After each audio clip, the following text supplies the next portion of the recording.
밥을 많이 먹는 사람이 건강할까요? 골고루 잘 챙겨 먹는 사람이 건강할까요? 라고 하면 100면 100다 골고루 잘 챙겨 먹는 사람이 건강하다라고 얘기를 합니다. 그러면 골고루 잘 먹는 사람들이 건강해야 되잖아요. 근데 골고루 잘 챙겨 먹어도 건강을 챙길 수 없는 시대다 라고 이제 먼저 얘기를 해요. 자, 이 얘기가 방금 전에 얘기했던 하버드 공중보건대학에서 와 이렇게 해서 먹어야 되는데 우리 이렇게 못 먹기 때문에 라고 하는 것보다 훨씬 더 와닿지 않나요? 그래서 저는 이제 표현을 그렇게 표현을 합니다. 그래서 뭐 요 표현을 쓰셔도 되고 제가 얘기하는 그 표현을 쓰셔도 되고 그러면 골고루 잘 먹는데도 불구하고 건강을 잘 못 챙기는 시대입니다 라고 했으면 그 이유를 이제 들어야 될 거 아니에요. 그 네 가지를 여기서 얘기하고 있어요. 암은줄, 버리고 세 가지가 거기 포함된. 첫 번째, 그 통해서 뭐라고 얘기를 했어요? 과거의 음식과 지금의 음식이 다르다. 같지 않다. 그러면서 사과 하나를 먹었다 그러면 지금 26개를 먹어야 되고 막 이런 것들이 나오잖아요. 12, 13페이지 딱 보면 12페이지 맨 밑에 보면 오른쪽에 뭐 보면 50년 전과 다른 과일과 채소 이렇게 나와 있잖아요. 오른쪽에 음식 피라미드 관련해서 아까 그 얘기가 나와 있고 요거를 예로 들어가지고 첫 번째 얘기를 하시면 됩니다. 그래서 과거의 음식과 지금의 음식이 다른 이유는 우리나라를 예를 들으시면 돼요. 외국도 마찬가지지만 환경이 오염이 많이 돼 있죠. 땅도 오염이 많이 돼 있죠. 그리고 산업이 발달을 하다 보니까 이런 농작물들을 이렇게 재배할 수 있는 그 공간도 많이 현저하게 적은 상태. 자, 우리나라 같은 경우는 외국하고 또 다르게 외국은 이제 휴작도 하고 그러지만 우리나라 같은 경우는 어때요? 다모작을 하잖아요. 제철 음식이 없어요. 비닐하우스에서 1년에 한 번씩만이 아니라 뭐 원하는 대로 그냥 계속적으로 온도 맞춰가면서 그러면 딱 고정되어 있는 그 어떤 공간에서 작물하나를 계속 한다는 땅에 이 영양분을 다 머금고 태어나는 뭐 식물이라든가 이 채소나 과일 이런 것들이 과연 영양소를 얼마나 머금고 있을까? 그죠? 더군다나 환경이 이렇게 오염이 되다 보면 이제 산성화 된다라고 하잖아요. 그럼 비가 내리면 산성비가 딱 내리게 되면 바닥에는 음이온이 있어야지만 다 식물에 달라붙어 있는데 영양분이 이런 것들이 음이온이 있어야지 달라붙어 있는데 산성비가 내리게 되면 플러스 인자의 양성이 딱 하게 되면 중화가 되면 쑥 그냥 다 떨어져서 떠내려가요. 그래서 땅의 영양분을 머금고 있지 않는다. 그리고 상품화 시키기 위해서 화학비료라든가 이런 것들 그리고 벌레나 이런 것들이 해충이 상품화 만들려면 또 없어야 되기 때문에 살충제라든가 이런 것들을 많이 쓰게 되면 오히려 더 영양분은 깡통이지만 거기다 더불어서 어떤 것들 유해한 어떤 그런 물질들까지도 먹어본 것들을 우리가 이제 삼고 있는 형태가 되는 거죠. 그래서 과거에 어떤 이러한 어떤 문제 때문에 뭐 여기 토마토는 뭐 브로콜리는 감자는 사과는 그냥 외울 수 있는 것들만 좀 외우시면 돼요. 저는 사과 하나 먹으면 요새는 26개를 먹었다라고 하면 50년 전에는 아니 하나를 먹었다고 하면 지금은 26개를 먹어야 된다. 그리고 감자에는 비타민 A가 아예 없다. 제로. 뭐 이렇게 좀 얘기를 하거든요. 그럼 확 와닿죠. 그래서 첫 번째는 지금의 과거의 음식과 지금의 음식이 다르다. 자, 저 보세요. 저는 이렇게 표현하거든요. 과거의 그 음식물에 영양분이 요만큼 차 있었다라고 하면 지금은 똑같은 요만한 음식에 영양분은 요만큼밖에 없다. 그죠? 사과 하나를 26개를 먹어야지만 그 정도다라고 하는 의미이며 그러면 내가 이만큼의 필요한 영양분을 얻기 위해서는 음식을 얼만큼 먹어야 된다? 이만큼을 먹어야 된다. 이해가시죠? 자, 그렇기 때문에 이제 부족한 거지. 그렇게 못 먹으니까. 자, 두 번째는 우리 나이를 먹으면 어때요? 기력이 떨어진다, 기력이 떨어진다 그러잖아요. 기력이 왜 떨어질까요? 첫 번째 여러 가지 이유가 있겠지만 첫 번째 소화기계의 기능 자체가 노화가 되는 거예요. 기능 자체가 떨어지는 거예요. 그러니 자 내가 음식을 이만큼 또 이게 똑같은 거예요. 자 음식을 이만큼 먹었을 때 이 젊었을 때는 소화흡수를 이만큼 시켰단 말이에요. 근데 나이를 먹어가면서는 슬픈 얘기지만 이만큼을 먹어도 소화흡수를 할 수 있는 양은 이만큼밖에 없다? 그럼 어떻게 해요? 나 필요량을 얻기 위해서는 더 많은 음식을 또 먹어야 된다. 그죠? 그래서 영양분 섭취에 대한 부분이 소화흡수가 적기 때문에 부족분이 생기는 거. 그리고 이런 이유로 영양이나 이런 것들이 결핍이 되다 보면 문제가 발생이 되잖아요. 우리 탄수화물, 단백질, 지방 이런 것들 같은 경우로 과거에는 이런 게 없어가지고 굶어 죽었지만 지금은 굶어 죽는 사람은 없죠. 과거에도 병원이 있었지만 지금은 병들어 죽는 사람이 굶어 죽는 사람보다 훨씬 더 많죠. 과거에는 병들어 죽는 사람보다 어때요? 굶어 죽는 사람이 많았지만 그러면 이 병이나 질병을 얻었기 때문에 우리는 뭘 먹을까요? 가장 쉬운 방법으로 약을 먹잖아요. 근데 이 약이라고 하는 게 약이 내가 섭취를 하게 되면 이 약이 약효를 발휘하기 위해서는 약의 효과를 발휘하기 위해서 이 기전을 발휘하기 위해서 영양분을 갖다가 때려다 써야 돼요. 그래서 단독으로 이게 팍 퍼져가지고 뭐가 되는 것처럼 보이잖아요. 우리 선장 같은 거 보면 약 탁 하나 먹으면 탁 하면 팍 이렇게 퍼져가지고 약효가 나는 거지. 아니요.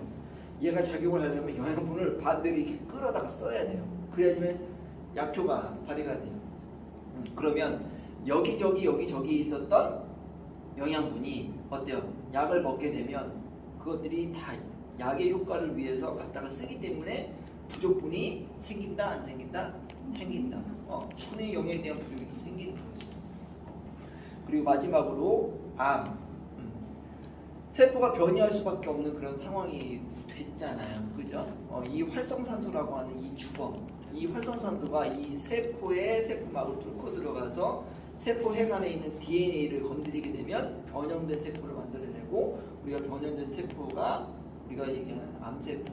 암세포가 하나, 두 개 정도면 괜찮은데 세포는 이제 다 교체가 되니까 근데 어때요? 많이 모여있게 되면 덩어리지게 되면 우리가 그게 암이라고 얘기하잖아요. 그죠? 그래서 이러한 것들을 비타민, 미네랄이라고 하는 영양제나 이런 것들을 먹게 됐을 경우에 임상에 대한 결과로 어때요? 암 발병 확률을 늦추고 있다. 그런 부분들까지. 그래서 요약하자고 하면 요 네 가지에 대한 부분만 아까 질문 제가 뭘 했었죠? 많이 먹는 사람이 건강할까요? 아니면 골고루 잘 먹는 사람이 건강할까요?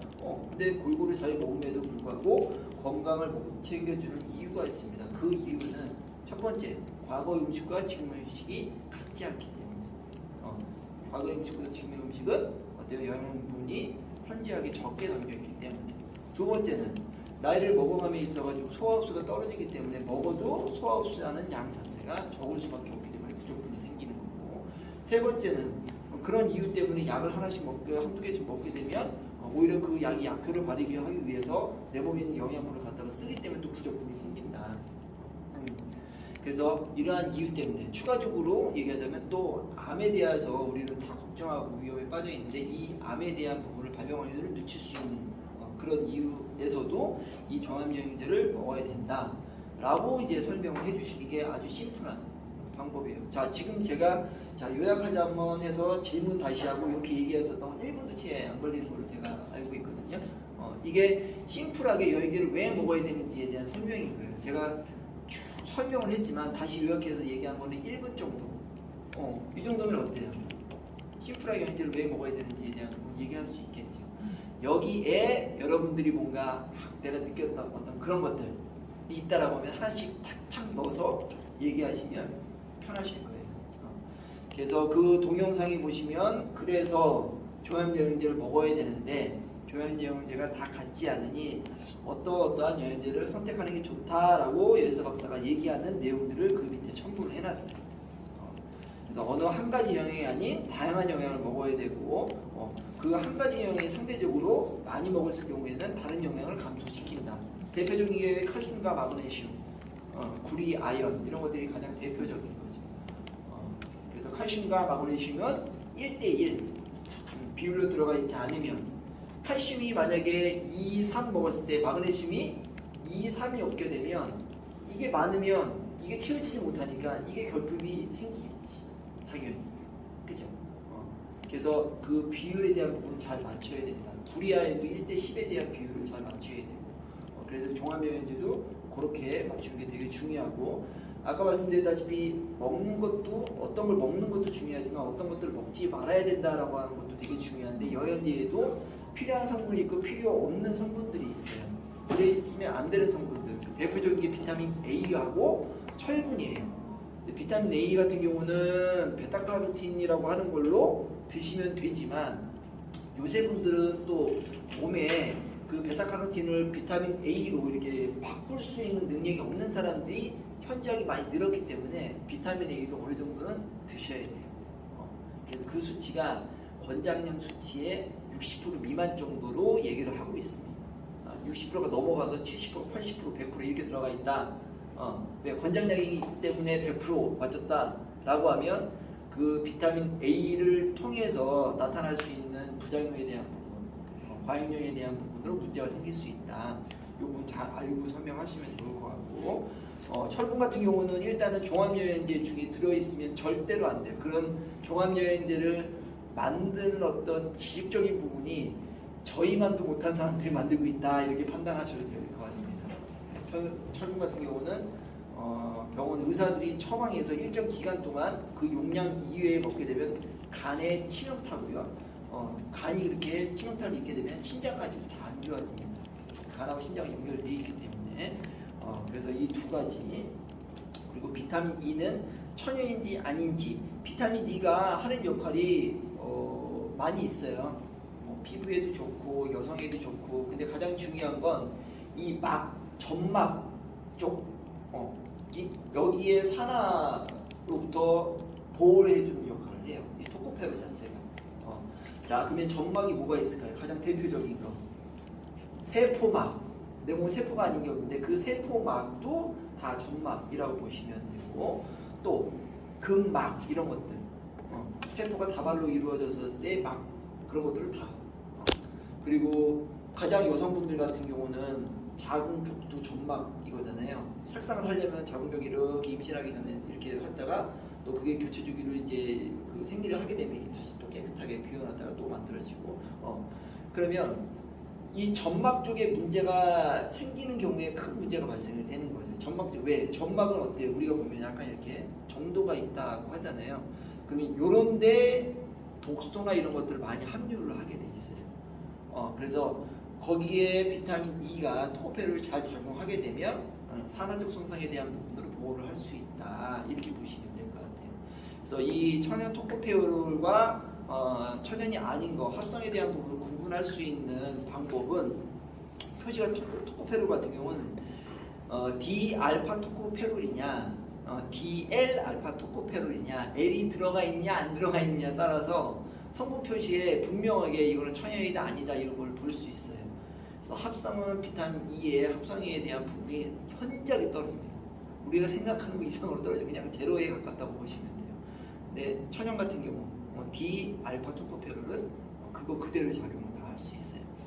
그래서 이 부분, 그리고 마지막으로는 우리가 어떤 하나의 성분만 가지고 먹는 것보다 여러 가지를 같이 먹는 게 좋다고 했잖아요. 자, 오렌지는 우리가 뭐 때문에 먹죠? 비타민 C. 비타민 C 때문에 먹지 않아요? 그래서 감기 걸릴 때 뭐 비타민 C를 먹으면 도움이 되니까 오렌지를 먹고 귤을 먹고 이렇게 하잖아요. 그죠? 근데 비타민 C만 오렌지에 들어있을까요? 아니죠. 여러 가지 다른 성분들이 있잖아요. 아까 감자에는 비타민 A가 제로. 그럼 감자를 먹으면 안 되겠네. 근데 감자에는 다른 것들도 들어있잖아요. 그러한 것들이 조화가 잘 이루어졌기 때문에 그 음식이 온전체가 되는 건데, 그러면 비타민 C만 먹는 게 아니라, 비타민 E만 먹는 게 아니라 어때요? 비타민 B군만 먹는 게 아니라 여러 가지 성분을 함유하고 있는 식물성 추출물이라던가 이런 것들을 함께 먹어라.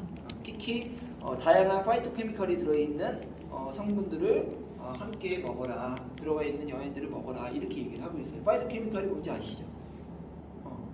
과일이나 채소 가지고 있는 색깔, 그 색깔이 그 과일이나 채소를 보호하고 있는 항산화 역할을 하는 강력한 항산화 물질이에요. 그래서 형형색 색깔의 과일과 채소를 먹어야지만 그 다양한 파이토케미칼을 우리가 섭취할 수 있습니다. 그래서 그러한 것들이 영양제에도 잘 들어가 있어야 돼요. 그래서 요 부분 제가 쭉 설명을 드렸는데 간단하게 제가 디테일하게 설명을 드렸지만 간단한 핵심만 가지고 아까 얘기했었던 영양제 왜 먹어야 되는 질문 거기서 하나, 둘, 셋 그리고 넷 여기까지